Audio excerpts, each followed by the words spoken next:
क्योंकि जब हम बात करते हैं छत्तीसगढ़ की, हम बात करते हैं नए छत्तीसगढ़ की, तो इसमें इंफ्रास्ट्रक्चर की भूमिका बहुत ज़्यादा बढ़ जाती है, रियल एस्टेट की आप लोगों की भूमिका बहुत ज़्यादा बढ़ जाती है।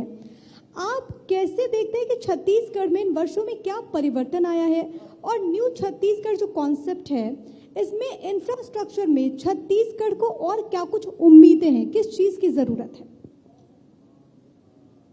छत्तीसगढ़ एक ऐसा प्रदेश है जहाँ पे बाहरी लोगों का एक तो वेलकम रहता है।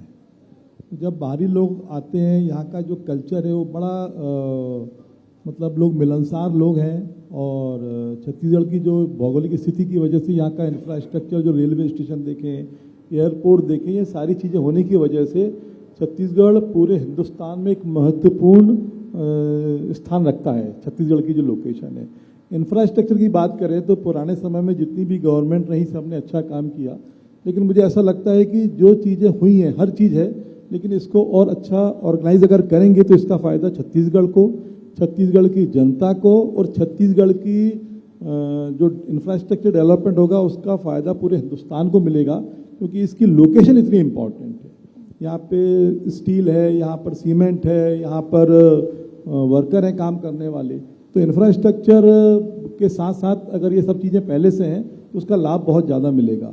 इंफ्रास्ट्रक्चर की बात करें तो यहाँ एजुकेशन में काफ़ी, जैसे हमारे पगरिया जी ने बताया, एजुकेशन में भी काफ़ी कुछ अच्छा है। हेल्थ वाला जो एक सेक्टर है, हेल्थ टूरिज्म जिसे कहते हैं, अगर हॉस्पिटल के ऊपर काम किया जाए गवर्नमेंट के द्वारा तो काफ़ी अच्छा होगा।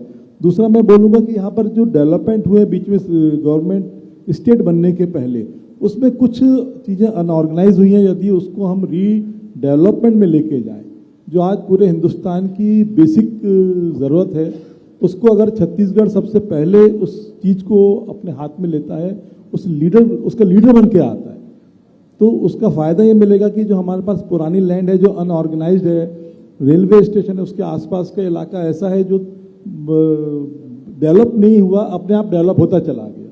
यदि हम उस गुड़ियारी, जैसे आप रायपुर से तो नहीं है, पर मैं आपको बताऊं, रायपुर का जो रेलवे स्टेशन है उसके सराउंडिंग का बहुत बड़ा इलाका है, काफ़ी लैंड है, लैंड बैंक ही बोलूँगा। यदि उसको हम फिर से रीडेवलपमेंट में लाएँ तो लैंड काफ़ी यूज़फुल हो सकती है।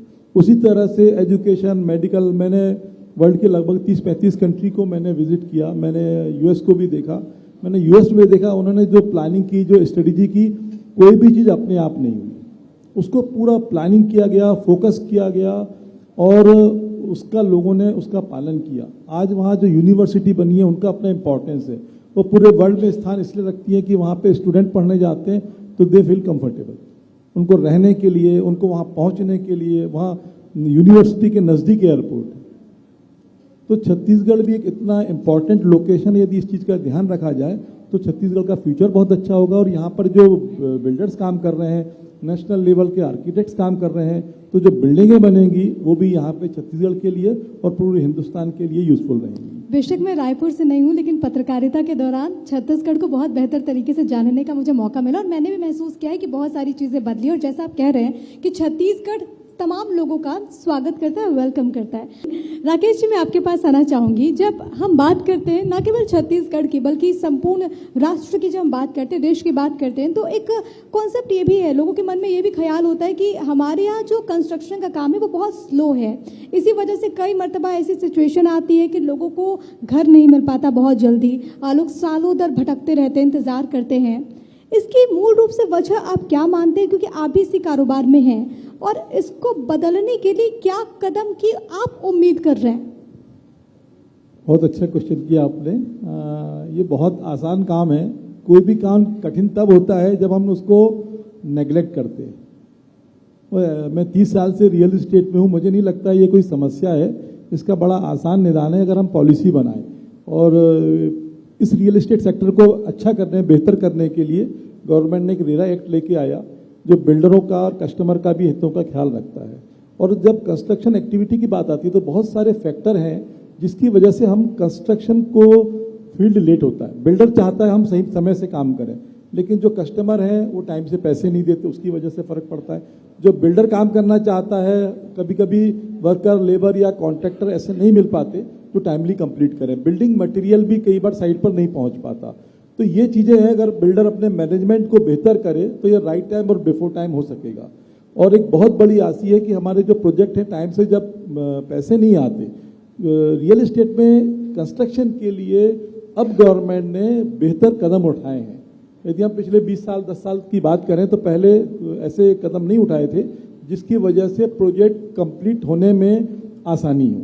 और गवर्नमेंट की बहुत सी पॉलिसी भी हैं जिसकी वजह से कंस्ट्रक्शन लेट होते हैं, जैसे एनवायरनमेंट है, या कंस्ट्रक्शन के लिए बिल्डिंग की अप्रूवल है, या कंस्ट्रक्शन करने के लिए जो आर्किटेक्ट से, जो गवर्नमेंट से हमको नगर निगम से अप्रूवल लेने पड़ते हैं। यहाँ पे नहीं, पूरे हिंदुस्तान में यदि सरकार उसमें शिथिलता लेके आए, क्योंकि ये बेसिक नीड है। और शिथिलता का मतलब ये नहीं बोल रहा हूँ कि उसमें किसी को इलीगल काम करने के लिए प्रमोट करे, शिथिलता लाए, बहुत तेज गति से हो सकता है ये।